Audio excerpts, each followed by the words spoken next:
Usted nos acompaña por primera vez. La semana pasada predicamos los primeros 14 versículos de este libro. Hoy estaremos concluyendo y voy a leer entonces para ustedes del versículo 15 al 21. Abdías 15 al 21.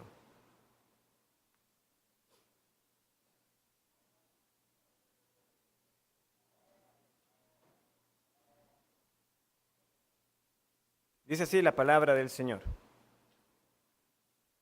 Porque cercano está el día de Jehová sobre todas las naciones. Como tú hiciste, se hará contigo. Tu recompensa volverá sobre tu cabeza. De la manera que vosotros bebisteis en mi santo monte, beberán continuamente todas las naciones. Beberán y engullirán, y serán como si no hubieran sido. Mas en el monte de Sión habrá un remanente que se salve y será santo. Y la casa de Jacob recuperará sus posesiones. La casa de Jacob será fuego, y la casa de José será llama, y la casa de Esaú estopa, y los quemarán y los consumirán. Ni aun resto quedará de la casa de Esaú, porque Jehová lo ha dicho. Y los del Negev poseerán el monte de Esaú, y los de la Cefela a los filisteos.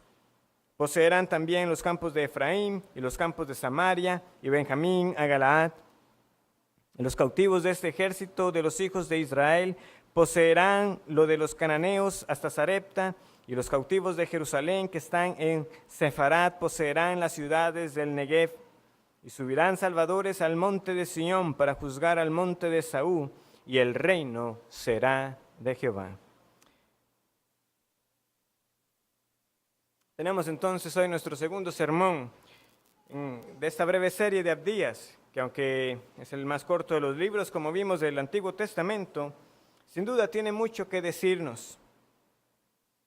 Aunque no sabemos con certeza cuál fue el instrumento humano y la fecha exacta de la composición, sí notamos, ¿verdad?, que el contexto que al menos sugiero para el libro es entender que está en ese marco de la caída del reino del sur de Judá a mano de los babilonios. Pero de lo que no queda duda es que es la palabra de Dios. Ese mensaje que Abdías proclamó para Edom es también para nosotros hoy. Y notábamos en el primer sermón, ¿verdad?, que Edom, y de nuevo pequeño repaso, Edom es la nación, ¿verdad?, que se formó de los descendientes de Esaú, el hermano de Jacob, los gemelos o mellizos que lucharon desde el vientre de su madre. Y esta nación se alegró del infortunio de Judá. Es decir, viene una nación que oprime a Judá. Judá cae, es vencida. Por eso les digo, lo más probable a mano de los babilonios. ¿Y qué hizo Edom? Se alegró. Se alegró por lo que le ocurrió a Judá. Tomó los despojos. Se atrevieron a ingresar a la ciudad. Y no solamente se atrevieron a ingresar, a tomar de los despojos, sino que incluso, leemos nosotros, pusieron su mano sobre los que intentaron escapar. A unos los entregaron y a otros los mataron. Se deleitaron entonces en la caída de sus parientes, saquearon y mataron. Por razones de tiempo, la semana pasada, también dentro de las aplicaciones, yo quería que los pequeños también consideraran algo de lo que aquí está sucediendo, niños, porque nosotros oramos por ustedes, por su salvación. Y esto que pasa acá de una nación alegrándose de lo mal que le ocurría a otra nación, también tiene aplicaciones para ustedes como pequeños. Porque cuando nosotros oramos para que ustedes crean en el Evangelio, que lo que se les enseña en la escuela dominical, que lo que los pastores decimos desde el púlpito, es para que ustedes también desde pequeños puedan saber si el Señor está haciendo algo en sus vidas. ¿Y cómo pueden saber si el Señor está haciendo algo en sus vidas, que sus corazones han sido cambiados? Si ustedes como pequeños dicen que han creído en el Señor, que tienen ese nuevo corazón, bueno, una forma de saberlo, niños, es: ¿participas tú en las burlas que hacen tus compañeros a otros? Porque el Señor nos manda a amar a nuestros semejantes. Y si hay algo que es común en las escuelas, son las burlas, son los apodos. ¿Eres tú uno que pone incluso esos apodos? O alguno dirá: no, yo no hago eso, son otros compañeros de la clase. pero ¿te ríes igualmente de esas burlas y esas bromas? Porque eso es lo que estaba haciendo Edom. No fueron ellos los que directamente llegaron a atacar a Judá, pero se alegraron y se aprovecharon de ello. Por eso es que les digo, hay una prueba ahí. Si el Señor ha cambiado nuestros corazones, nosotros entonces trataremos de otra manera a nuestros semejantes. En todo caso, el mensaje de Edom, como les digo, es relevante para nosotros, porque también en última instancia, los pecados por los cuales Edom fue juzgado son los pecados por los cuales también hombres y mujeres serán juzgados en el día final. Hoy, orgullo, orgullo, altanería, este aprovechamiento de los demás, las ofensas al prójimo, todo ello nos expone al juicio. Como lo dijo el Señor Jesucristo, ¿verdad? En las bienaventuranzas, y después de las bienaventuranzas empieza a exponer correctamente el sentido de la ley. ¿Qué dijo el Señor? Pero yo os digo que cualquiera que se enoje contra su hermano será culpable de juicio, y cualquiera que diga necio a su hermano será culpable ante el concilio, y cualquiera que le diga fatuo quedará expuesto al infierno de fuego. No podemos ver a Edom como esa nación distante y decir, estos fueron ellos y sus pecados. La raíz, en última instancia, es la misma. Y cometemos los mismos pecados y por ellos mismos también daremos cuenta a Dios. Pero como hemos leído en esta porción final, el alcance de esta profecía no se limita solamente a Edom, sino que tiene que ver con todas las naciones. Con todas las naciones. No solo en cuanto al castigo por el pecado, sino también en cuanto a las buenas nuevas de la redención, de la misericordia del Señor, salvando a un remanente también de todos los pueblos. Estas son las buenas nuevas, es el Evangelio, anticipado desde mucho antes del nacimiento del Señor Jesús. Entonces consideremos estas palabras y atendamos a lo que el Señor nos dice. Y para ello, vamos entonces a estudiar esta última sección. Algunos, la mayoría, identifica, ¿verdad?, dos partes en esta profecía de Abdías, que la primera, ¿verdad?, desde el versículo 1 al 14 que estudiamos, y la final del versículo 15 al 21.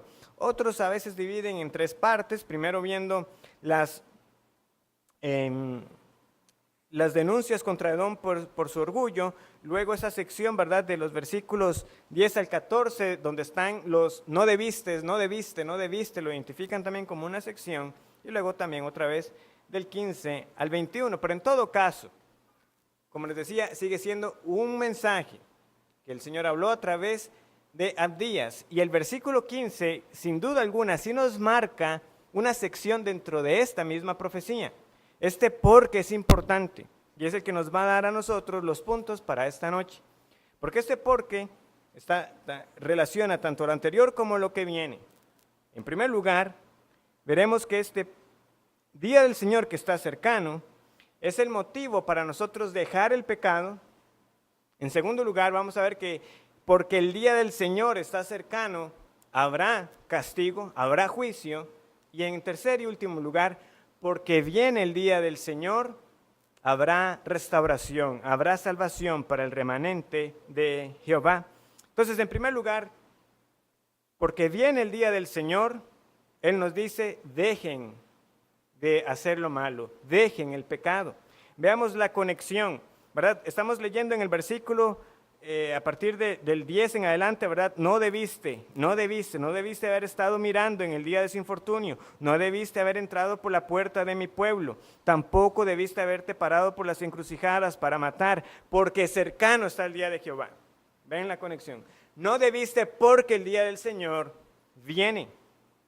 El hecho de que vendría ese gran día es la razón para dejar el pecado. Y esto es una gran misericordia de parte del Señor, cuando Él nos anuncia lo que será en el día final. Él nos está diciendo, yo voy a juzgar el pecado y ese gran día viene. Y aunque nosotros no tengamos todos los detalles, ni tengamos la fecha exacta, porque el día y la hora no se sabe, Lo que sí sabemos es que está pronto. Y cada día que pasa está más cerca, está más pronto, más cercano está el día de Jehová. Y por lo tanto el llamado para nosotros es, porque el día del Señor viene, debemos dejar el pecado. Debemos apartarnos de esta rebelión contra Dios, del pecado. Porque así como los de Edom debían considerar que ese gran día vendría y ellos tendrían que dar cuenta, eso mismo sigue siendo cierto para nosotros hoy. Debemos considerar nuestros caminos delante de Él. Lo que hago en el presente tendrá repercusiones en la eternidad. No lo olviden. Ese fue el gran error de Edom. Ellos se alegraron y pecaron y se aprovecharon, pero olvidaron que un día estarían delante de Dios en el gran día del juicio. Ninguno de nosotros acá podrá alegar desconocimiento. Dios lo ha revelado con claridad. Aquí nos está diciendo, viene el gran día, viene, por tanto deje la maldad, no debiste hacer eso, no debiste hacer lo otro, porque viene el gran día. Porque Dios no cambia, es que nosotros no hemos sido consumidos ya, pero Él juzgará, Él no pasará por alto al que hace lo malo. Y aquí el Señor está llamando al arrepentimiento. Deje el pecado y vuélvase a mí. Es lo que está implícito en este porque. No debiste porque viene el gran día. Deja el pecado, arrepiéntase y clame a mí. ¿Ha conocido usted el verdadero arrepentimiento por sus pecados? Es su vida diaria de arrepentimiento por sus ofensas contra el Señor. En segundo lugar, porque viene el día del Señor, habrá castigo, y es lo que más extensamente se empieza a desarrollar. Versículo 15, porque cercano está el día de Jehová sobre todas las naciones. Como tú hiciste, se hará contigo, tu recompensa volverá sobre tu cabeza. Hay un juicio que se le da por nombre en particular a Edom. Como hiciste, se hará contigo. Ese gran día del Señor está, pero antes el Señor iba a traer sobre la cabeza de Edom el castigo por su pecado. Esto lo que refleja es lo que se conoce como la lex talionis, la ley del talión, ¿verdad? Que muchos lo conocemos con la expresión que la resume ojo por ojo, diente por diente. A Edom es lo que se le está diciendo. Como tú hiciste, se hará contigo. El Señor te va a castigar proporcionalmente a tu maldad. Edom se aprovechó de la vulnerabilidad de Judá, lo saqueó y atentó contra la vida de ellos. ¿Qué les iba a pasar? Lo mismo. El Señor iba a enviar naciones que se iban a aprovechar de Edom, que los iban a saquear y en última instancia que iban a atentar contra la vida de ellos como nación. Esa es la recompensa que les espera, ¿verdad? A veces escuchamos la palabra recompensa y en nuestros días usualmente pensamos en algo favorable, una recompensa por hacer algo. Pero bueno, en el lenguaje bíblico, recompensa no siempre es un premio, es también retribución, es pagar por lo malo. Y eso es lo que les espera a ellos. Es el Señor dándoles el pago justo, pero por su pecado. De acuerdo con un comentarista bíblico, hay 3 momentos históricos que generalmente se han propuesto para este castigo que vino sobre Edom. La primera que se menciona es la conquista por los babilonios. Los babilonios también conquistaron a Edom. Primero por Nabucodonosor, ¿verdad? Conocido por nosotros, por el libro de Daniel, y también por otro gobernante de Babilonia llamado Nabonides, en el 556. Y al 539 antes de Cristo. El segundo escenario es que también los edomitas fueron desterrados por los nabateos, esto en el 4 siglo antes de Cristo. Y finalmente, un tercer hecho que algunos proponen como candidato a ese castigo que le vino a Edom, ocurrió cuando los macabeos y los asmoneos también los subyugaron a ellos. En este caso ya los conocemos como los idumeos. Los idumeos fueron los descendientes que quedaron de los edomitas. Y esto Recuerden bien esa palabra de los idumeos y de esa época de los macabeos, porque al final volveré a hacer una alusión a ello. El punto es que los macabeos obligaron a los idumeos a circuncidarse y a observar la ley judía. En todo caso, cualquiera de estos tres eventos que he mencionado, personalmente no considero que tengamos que desvelarnos por identificar cuál de esos tres es el que podemos ver como el cumplimiento del castigo en retribución por la maldad que ellos cometieron. Lo importante que debemos saber es que castigo le vino a Edom. En efecto, el Señor los castigó y los desterraron, fueron desposeídos y fueron reducidos a casi nada, que quedara solamente un remanente de ellos. Porque lo importante que tenemos que ver en este juicio a Edom es que es una prefiguración del juicio que vendría en el día final, una antesala. Este cumplimiento parcial que vino sobre los edomitas es Dios diciendo, yo estoy hablando en serio, el gran día viene. Y si le queda dudas, vea lo que le ocurrió a Edom. El gran día vendrá para juzgar no solo a Edom, sino a todas las naciones. Porque el gran día no será solamente el día del juicio final contra los edomitas, sino que leamos bien el versículo 15, que está diciendo, porque cercano está el día de Jehová sobre todas las naciones. El punto principal es que el Señor va a juzgar a todas las naciones, siendo el juicio de Edom, como les decía, la antesala, la prefiguración del gran juicio. El Señor es el soberano sobre toda la tierra y solo Él se puede atribuir tal autoridad sobre todo pueblo, independientemente de que ese pueblo lo reconozca a Él como Dios. Dios dice, yo voy a juzgar a todas las naciones y punto. Aquí no importa si esas naciones reconocen a Dios como el Dios verdadero, a Jehová como el único Dios. Dios dice, yo los voy a juzgar. ¿Por qué? Porque Él es el creador de todo. Todas las naciones le son servidores. Como cantábamos recientemente, ¿verdad? Con el Salmo 46. Él será exaltado sobre todas las naciones. Él da su voz y se derrite la tierra.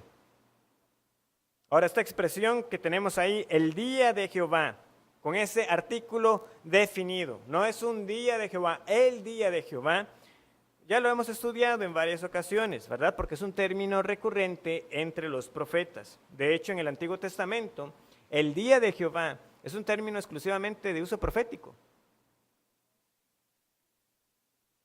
En Amós capítulo 5, cuando eventualmente estudiamos el libro de Amós, nosotros dedicamos un tiempo para considerar el origen y el concepto para un mejor entendimiento. Ahora, obviamente, lo que voy a hacer es un pequeño repaso de esa expresión, el día de Jehová, para que entendamos bien cómo es ese uso que los profetas dan y ver que lo que Abdías está haciendo aquí no es diferente a lo que los profetas mayores y los demás profetas menores también dijeron.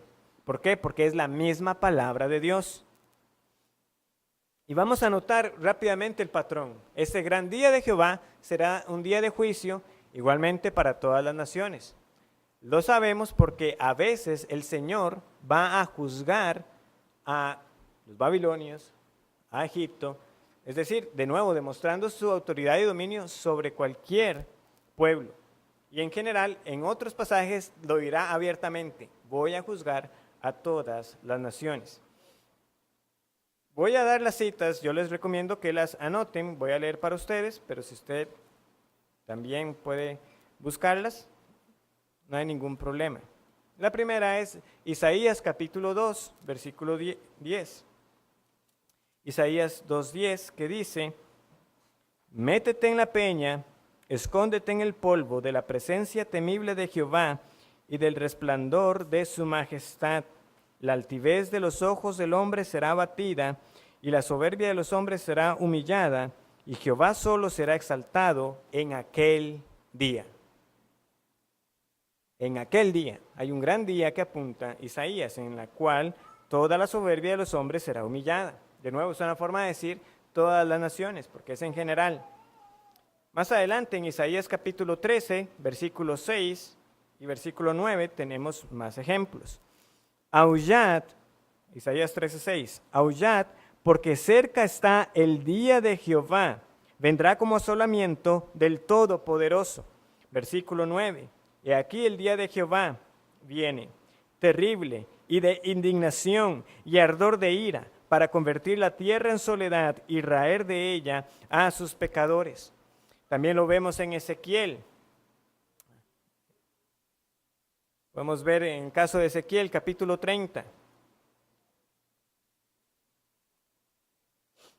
Ezequiel 30, versículo 3, dice lo siguiente: porque cerca está el día de Jehová, día de nublado, día de castigo de las naciones será. Versículo 5, ¿verdad? Vemos aquí el listado de las naciones: Etiopía, Fut, Lut, toda Arabia, Libia y los hijos de las tierras aliadas caerán con ellos a filo de espada. También lo vemos en el libro de Joel. Hay muchas citas en el libro de Joel. Podemos ver Joel capítulo 1, versículo 15. Dice: ay del día, porque cercano está el día de Jehová y vendrá como destrucción por el Todopoderoso. O Joel capítulo 2, versículo 1. Tocad trompeta en Sión y dad alarma en mi santo monte. Tiemblen todos los moradores de la tierra, porque viene el día de Jehová, porque está cercano. Zacarías capítulo 14. Versículo 1. Zacarías 14, 1. He aquí, el día de Jehová viene, y en medio de ti serán repartidos tus despojos. Versículo 3. Después saldrá Jehová y peleará con aquellas naciones como peleó en el día de la batalla. Finalmente, Malaquías capítulo 4. Malaquías capítulo 4. Versículo 1. Dice así: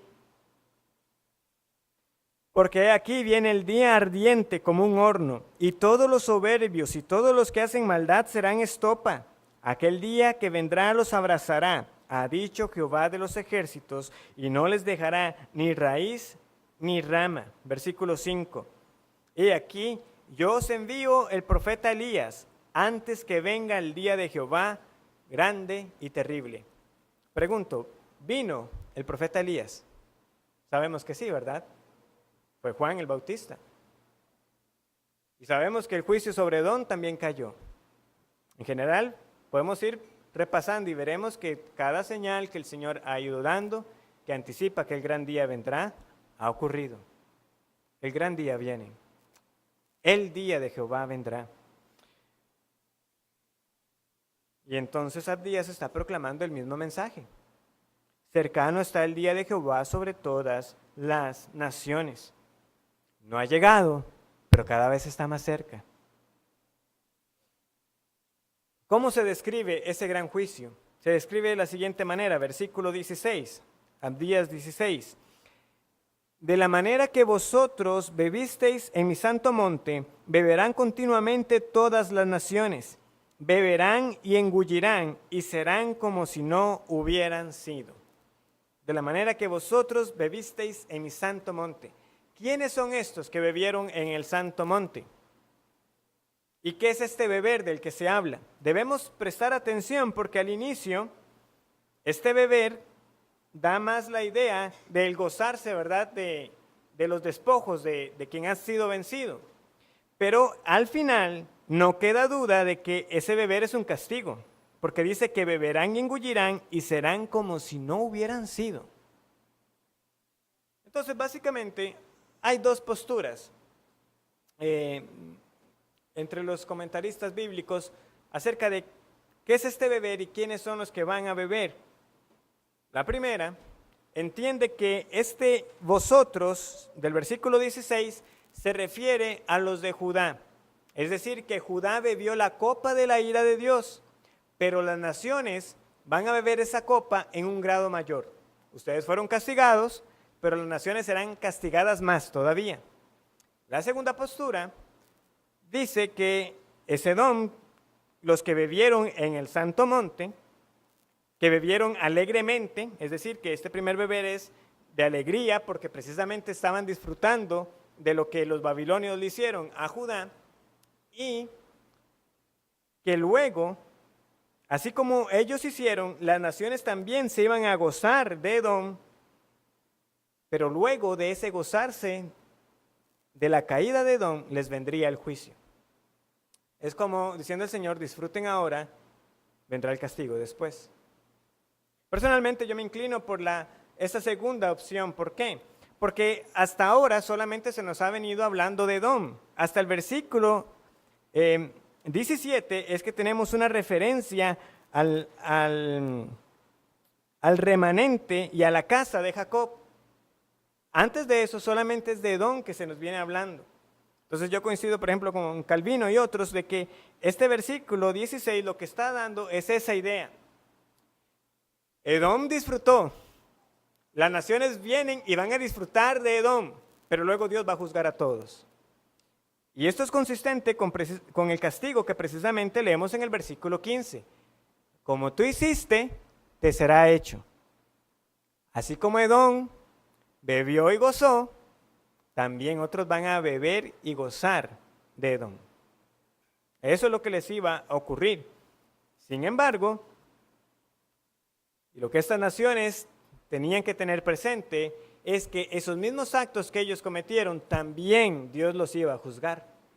También. Esta expresión de beber, el juicio de Dios, también la tenemos en otras partes, en los profetas, de beber el cáliz o la copa de la ira de Dios.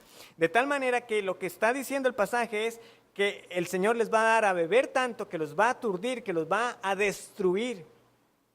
Los va a embriagar en el juicio. Claramente el Señor no está hablando de literalmente darles a beber vino.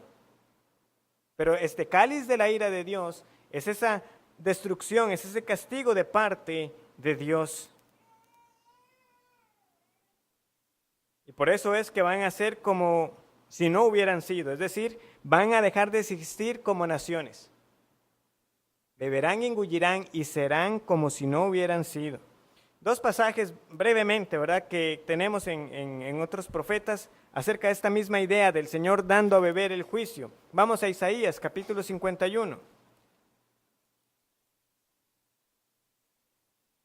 Isaías 51, versículo 17, dice así. Isaías 51, 17.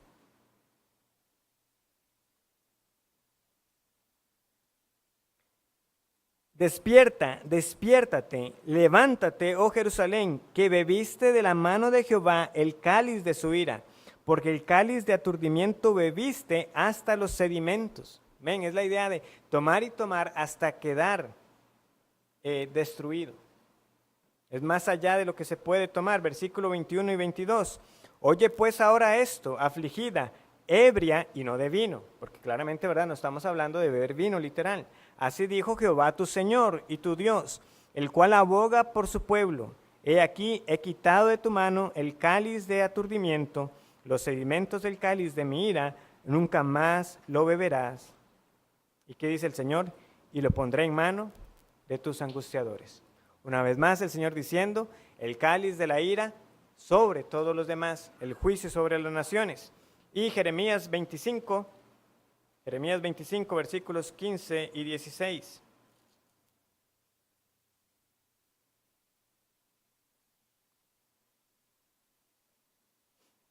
Jeremías 25, 15 y 16 dice, porque así me dijo Jehová, Dios de Israel, toma de mi mano la copa del vino de este furor, y da a beber de él a todas las naciones a las cuales yo te envío, y beberán, y temblarán, y enloquecerán a causa de la espada que yo envío entre ellas. Ese es el cáliz de la ira de Dios. Es lo que entonces Abdías está diciendo. Disfruten de los despojos, del botín, pero vendrá luego el juicio de Dios. Y ya ustedes dejarán de ser como nación. ¿Y cómo lo iba a hacer el Señor? ¿Cuál iba a ser el instrumento del castigo para las naciones? Nos dice el pasaje que va a ser el remanente, que va a ser la misma casa de Israel. Nos adelantamos al versículo 18, dice Abdías 18. La casa de Jacob será fuego, y la casa de José será llama, y la casa de Saúl estopa, y los quemarán, y los consumirán. Ni aun resto quedará de la casa de Saúl, porque Jehová lo ha dicho. Es el Señor castigando a las naciones por medio de su pueblo. La casa de Jacob será fuego y la casa de José será llama. Que Dios castigue por fuego también es una expresión común que hemos estado viendo en los libros proféticos. El Señor dice, yo enviaré fuego. De nuevo, no hay que entender que siempre esté hablando de fuego literal. Es la destrucción, ese es el punto. Ya lo vimos también en el libro de Amós, en el capítulo 1 y 2, constantemente, ¿qué era lo que leíamos? Prenderé fuego en el muro de tal lugar y destruiré sus palacios. Prenderé fuego en el muro, mencionaba otra ciudad, y destruiré sus palacios. Entonces, esta ilustración de destrucción por el fuego es común, pero lo que ahora día nos está enseñando es que la casa misma de Jacob será ese fuego. Que el Señor va a juzgar a las naciones y nosotros, como su pueblo, seremos instrumento para ello. Sorprendente.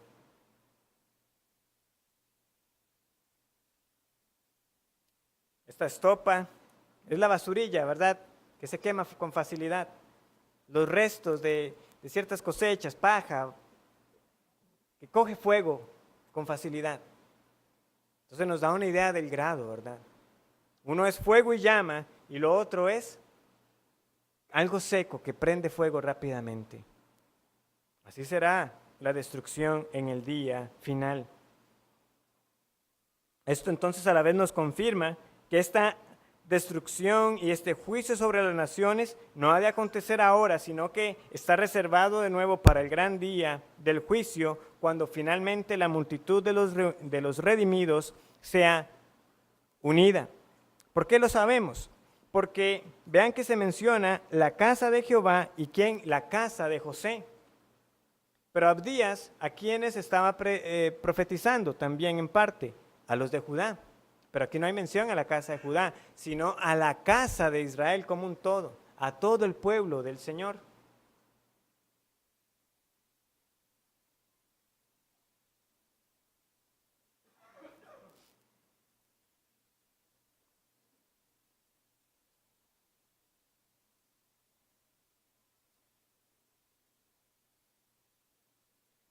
Finalmente, hemos visto, ¿verdad? Porque el día del Señor viene, debemos considerar nuestros caminos delante de Él, debemos dejar el pecado. Porque el día del Señor viene, habrá un gran juicio para todas las naciones. Y finalmente, porque el día del Señor viene, habrá restauración. Habrá un gran día para la salvación del pueblo de Dios. ¿Cómo lo sabemos nosotros? Lo sabemos por el versículo 17 que dice, mas en el monte de Sión habrá un remanente que se salve y será santo, y la casa de Jacob recuperará sus posesiones.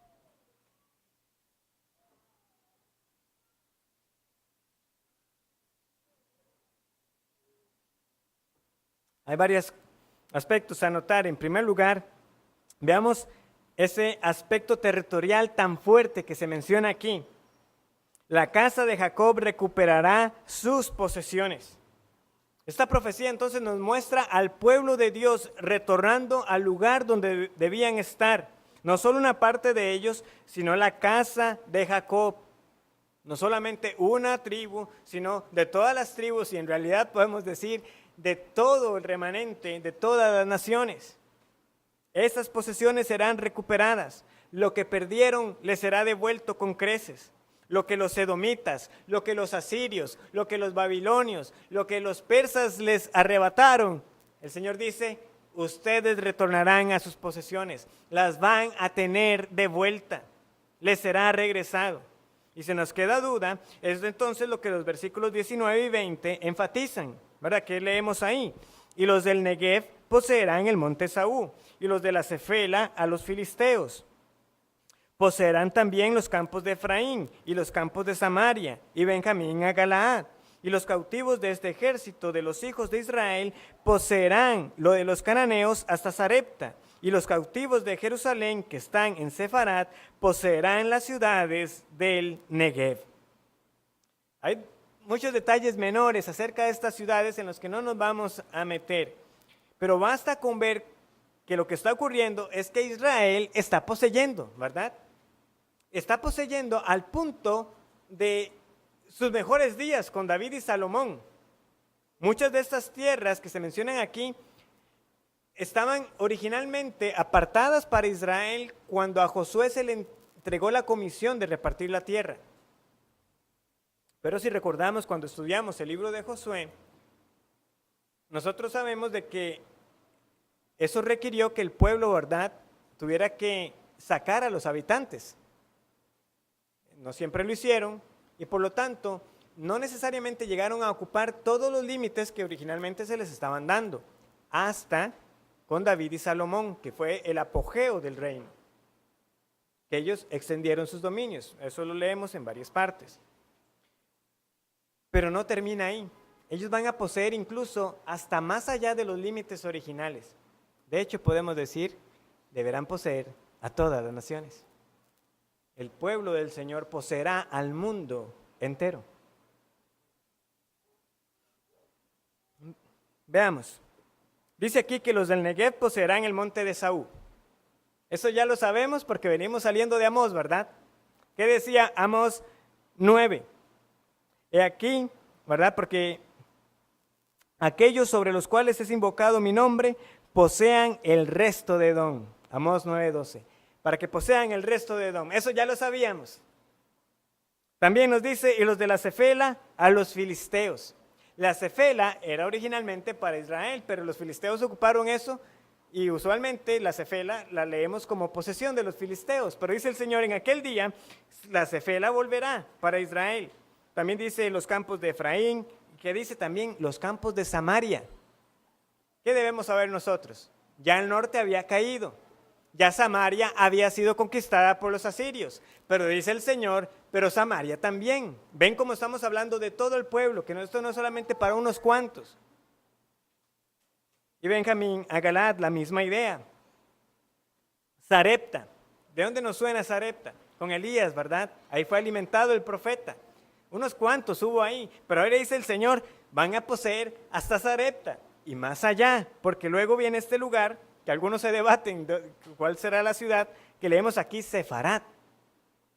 Hay varias propuestas, como les digo, no tiene el punto de estar hablando de todos los candidatos. El punto es que cualquiera de las ciudades que se propone, estamos hablando de límites que van más allá del imperio de Babilonia. Hasta más allá.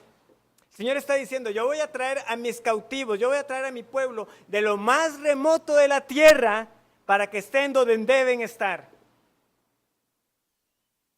Ya luego nos tiene que sonar, ¿verdad?, a palabras del Señor Jesucristo en el Nuevo Testamento, cuando Él dice que enviará a sus ángeles para recoger a los suyos.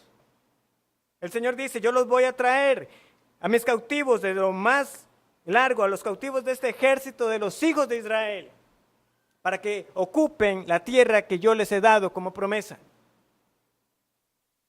Lo segundo, porque este mensaje, como vemos, es reiterativo, es lo que Amós ya nos enseñó también, para que aquellos sobre los cuales es invocado mi nombre posean el resto de Edom, ¿y qué más? Y a todas las naciones. Dice Jehová que hace esto. Pero no es solamente el aspecto territorial, no es solamente el hecho de que el pueblo del Señor vaya a conquistar todo el mundo. Hay un segundo aspecto que no quiero que pasemos por alto, y es la santidad que caracteriza al pueblo de Dios. La santidad. Vean que en el versículo 16, precisamente el Señor le recuerda a Edom que ellos bebieron, ¿en dónde? En su santo monte. En el santo monte del Señor los edomitas pecaron. Este monte es santo porque la presencia del Señor está ahí. Nada particular en el monte de Sión, más que la presencia del Señor. Ustedes pecaron en el monte que debía ser símbolo de mi presencia. Y vea entonces cómo el Señor caracteriza a su reino y a su remanente que va a salvar. Versículo 17. Mas en el monte de Sión habrá un remanente que se salve. ¿Y qué dice? Y será santo. Aquí vemos la realización del propósito por el cual el Señor ha salvado a los suyos. El Señor salva no porque somos santos, porque éramos santos, sino para que seamos santos. Efesios capítulo 1, versículos 3 y 4. Bendito sea el Dios y Padre de nuestro Señor Jesucristo, que nos bendijo con toda bendición espiritual en los lugares celestiales con Cristo, según nos escogió en Él antes de la fundación del mundo, para que fuésemos santos y sin mancha delante de Él. Para que fuésemos, no porque fuésemos. El Señor no nos salva porque seamos santos, nos salva para que le seamos santos. Y lo que nos está diciendo el pasaje aquí, hermanos, es que vendrá el día en que en efecto el remanente del Señor se caracterizará por ser santo, apartado para el Señor. El pueblo del Señor ha de ser santo y será santo. Y esa es la gran promesa. Si usted está escuchando lo que estoy diciendo, debería alegrarle que un día finalmente será descrito como santo. Sin más lucha por el pecado. Pero si decimos que somos del Señor, que hemos sido apartados por Él, estos que serán finalmente santos han de vivir santamente ahora. Porque esa es la característica del pueblo del Señor. Esa debe ser nuestra manera de vivir. Es lo que nos recuerdan también los apóstoles, ¿verdad? Vean, los apóstoles entendían estas promesas del Antiguo Testamento. Ellos sabían que el pueblo del Señor un día finalmente sería santo para Jehová. Y sin embargo, Pedro nos escribe, así como aquel que nos llamó es santo, sean ustedes santos en su manera de vivir. No lo olvidemos. Un día seremos santos, perfeccionados. Pero entre tanto somos santos en progreso. ¿Quiere usted saber que tendrá parte en este reino santo del Señor? Está viviendo ahora en santidad. Es su anhelo vivir santo para el Señor, porque eso es lo que caracteriza al remanente de Dios. El asunto es que ahora tenemos una batalla diaria contra el pecado. Pero aquí está la promesa para los que son del Señor y para los que conocen esta batalla contra el pecado. Un día acabará. Un día se dirá plenamente del remanente del pueblo del Señor que es santo y sin mancha. Él nos santificará por completo en aquel día. Y ahí sí, como santos del Señor y como su pueblo, participaremos de este juicio contra las naciones. Yo notaba las caras, ahora algunos quizás, ¿cómo es eso que nosotros vamos a juzgar a las naciones, que vamos a hacer el fuego? Pero eso no es una idea ajena. El Nuevo Testamento así lo confirma. ¿Qué es lo que dice el versículo 21? Aquí, y subirán salvadores al monte de Sión para juzgar al monte de Esaú. ¿Y quiénes son estos salvadores? Este lenguaje nos recuerda a los jueces, ¿verdad? El Señor levantando salvadores para el pueblo. En aquel entonces era necesario, ¿verdad? ¿Por qué? Porque no había rey. Y el Señor levantaba de cuando en cuando un juez para darle libertad al pueblo. Pero lo que se nos está hablando aquí ahora es que el Señor va a subir estos salvadores al monte de Sión para ahora juzgar al monte de Esaú, para juzgar a los edomitas, pero no es el juicio temporal que les vino ya en algún momento de la historia, sino el juicio del gran día final. El pueblo del Señor juzgando al mundo. Primera de Corintios, capítulo 6, versículo 2. ¿O no sabéis que los santos han de juzgar al mundo? ¿O no sabéis que los santos han de juzgar al mundo? Y si el mundo ha de ser juzgado por vosotros, ¿sois indignos de juzgar cosas muy pequeñas? El contexto de eso eventualmente se estudiará. Pero, ¿ven lo que Pablo está diciendo? Hemos de juzgar al mundo. ¿Pero quiénes? Los santos. Pero hermanos, lo más glorioso de este mensaje que hemos estudiado en el libro de Abdías no es el hecho de que vayamos a poseer a todas las naciones. No es el hecho de que el Señor nos haga partícipes de juzgar al mundo. Está en estas últimas palabras de la profecía. Y el reino será de Jehová. Amén. El reino será de Jehová. Él reina ahora y reinará para siempre. El reino de Dios es el tema predominante de las Escrituras. No podemos perderlo de vista. Dios reina. Nunca ha dejado de reinar. Él es soberano. Pero este concepto particular de este reino de Dios sobre los suyos es lo que está aquí en mente. Es aquello que fue perdido en Edén, pero que finalmente será recuperado. Cuando Adán pecó y con ello nosotros con él, caímos con él, nos dice la Escritura, fuimos destituidos de la gloria de Dios. Pero hoy, por medio del Evangelio y el poder del Espíritu Santo, nosotros somos comisionados como este ejército de Israel. ¿Para qué? Para seguir reclutando a cada uno de los que son del Señor por medio de la locura de la predicación. Y vendrá el día en que se concretará esta realidad espiritual del reino de Dios de manera tangible para todos. Y todos reconocerán en el final que Jesús es el Señor. Ese es el mensaje. El reino será de Jehová. Lo que se perdió en Edén, Jesucristo lo recuperó. Ahora vaya y anuncie, como Jesucristo, arrepiéntase porque el reino de los cielos ha llegado. Ese es el mensaje. Y es lo que nosotros anticipamos, estar en este reino de Dios. De nuevo, es glorioso lo que se menciona aquí. Poseer esos nuevos cielos y esa nueva tierra ya sin pecado. Pero más que todo eso, es estar siendo gobernados por nuestro Señor Jesucristo para siempre. Estar con Él, bajo su gobierno y ya sin pecado, santos y sin mancha. Porque es así como Él nos presentará en el día final. Él presentará a su esposa santa y sin mancha. ¿Cómo aplicamos este mensaje de Abdías, hermanos? No es el mensaje para unos cautivos de Judá, estando miserables en Babilonia, y un mensaje que llega y les dice, hey, el Señor va a castigar a Edom. Es cierto, es parte del mensaje. Pero es más que eso. Es lo que Abdías les está diciendo, pero hay más. Hay más que simplemente el hecho de que el Señor le va a hacer caer la recompensa sobre su cabeza a los edomitas. No olviden que vendrá el gran día del Señor en que juzgará no solamente a Edom, sino a todas las naciones.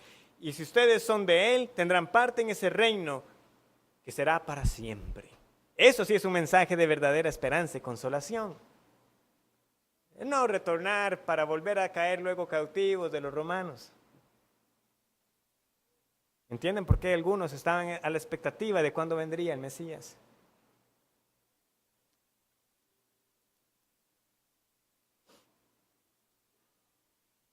Como afirma otro comentarista, dice, el cristiano, por lo tanto, ve en la profecía de Abdías no simplemente una descripción de ciertas realidades políticas y esperanzas del siglo VI a.C. en Palestina, sino también la realidad más general y la esperanza de la intervención de Dios en nombre de su pueblo para rescatarlos de la indefensión frente al peligro mortal y garantizarles un futuro brillante de recompensa por su fidelidad. El éxito de los poderes terrenales dispuestos en contra de los propósitos de Dios puede ser solo temporal y la victoria final del pueblo de Dios está asegurada. Que se gocen las autoridades terrenales, la victoria es de nuestro Dios. Que se gocen todo lo que quieran, pero beberán el cáliz de la ira. La victoria y el reino será de Jehová para siempre. Por eso el mensaje de Abdías es mejor que solamente la caída de aquel Edom. Por eso los autores del Nuevo Testamento nos llevan hacia el camino glorioso de la consumación de esta realidad del reino de Dios, señalando a la iglesia como el verdadero Israel, a la Jerusalén celestial que descenderá. Oh, por cierto, hermanos, que sí, Edom es representante de los que se oponen a Dios. Ellos no aprendieron la lección. No la aprendieron. ¿Cómo sabemos eso? ¿Recuerdan a los idumeos? Los idumeos fueron descendientes de estos edomitas. ¿Saben cuál es o cuál fue la nacionalidad de Herodes el Grande? Idumeo. ¿Y qué intentó hacer Herodes el Grande? Matar al Mesías. ¿Qué le pasó a Herodes el Grande? Se quedó con las ganas. Mató a muchos bebés. En su afán de destruir a la simiente de la mujer, pero fracasó. Como siempre han fracasado todos los intentos del mundo por oponerse al reino de Dios. Por eso les digo, hermanos, la victoria está asegurada. El mundo ha buscado cómo oponerse. Humanamente hablando, ¿qué más indefenso que un bebé? Pero no pudo ponerle un dedo. Edom no aprendió la lección. En Herodes tenemos esta representación del mal queriendo oponerse a los propósitos de Dios, pero vemos al Señor siempre con la victoria, siempre triunfante. El Señor Jesucristo se encarnó y vivió la vida perfecta de obediencia que tenía que vivir y murió como sacrificio por su pueblo, como estaba anticipado. Nada frustró el plan de Dios. Las naciones se unen, ¿verdad?, contra el ungido, nos dice el Salmo 2, pero el Señor se burlará de ellos. El reino, nuevamente, como les he dicho, que se perdió en Edén, ha sido recuperado por el Señor Jesucristo y vendrá el gran día de la consumación. Apocalipsis capítulo 11.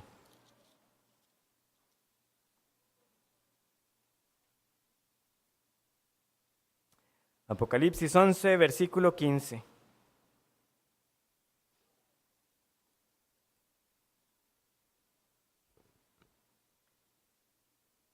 El séptimo ángel tocó la trompeta y hubo grandes voces en el cielo que decían: los reinos del mundo han venido a ser de nuestro Señor y de su Cristo, y Él reinará por los siglos de los siglos.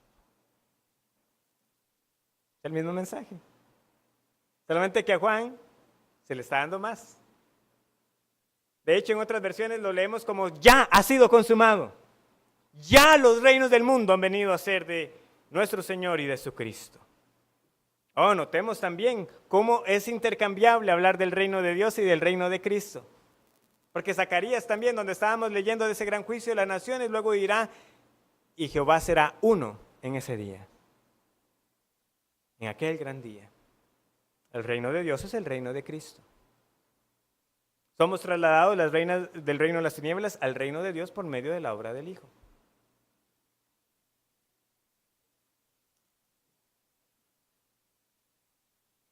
Un solo reino, un solo Dios.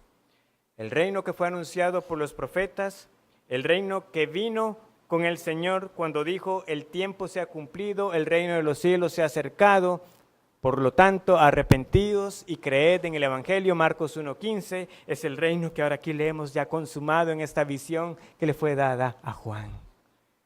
Ya los reinos del mundo han venido a ser de nuestro Señor y de su Cristo. Este es el centro del mensaje del reino. No hay otro lugar para ser salvo. No hay salvación fuera de Cristo. No hay salvación fuera del reino de Dios. Es como leemos en Abdías, en el monte de Sión es que hay salvación. Es en el monte de Sión que el Señor salvará a su remanente. Crea hoy al mensaje del Evangelio, crea al Señor que fue enviado, Jesucristo, para el perdón de nuestros pecados. Es hoy el tiempo para humillarnos bajo la poderosa mano de Dios, y a su tiempo Él nos exaltará, como escribe Pedro. Humillaos bajo la poderosa mano de Dios. Dios es soberano, no sea necio, no se oponga, Él vencerá. Humíllese hoy. Y a su tiempo Él exaltará a su pueblo, exaltará a su pueblo santo para juzgar a las demás naciones. Pero ese pueblo que será exaltado, que también nos dice el libro de Apocalipsis, arrojarán las coronas a Él y dirán: solamente tú eres digno. Porque toda la gloria es para nuestro Dios. Jehová reina y reinará para siempre. Amén.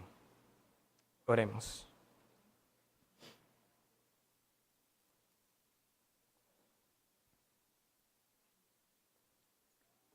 Padre, te alabamos, porque ¿quiénes somos nosotros para ser hechos participantes de este glorioso reino?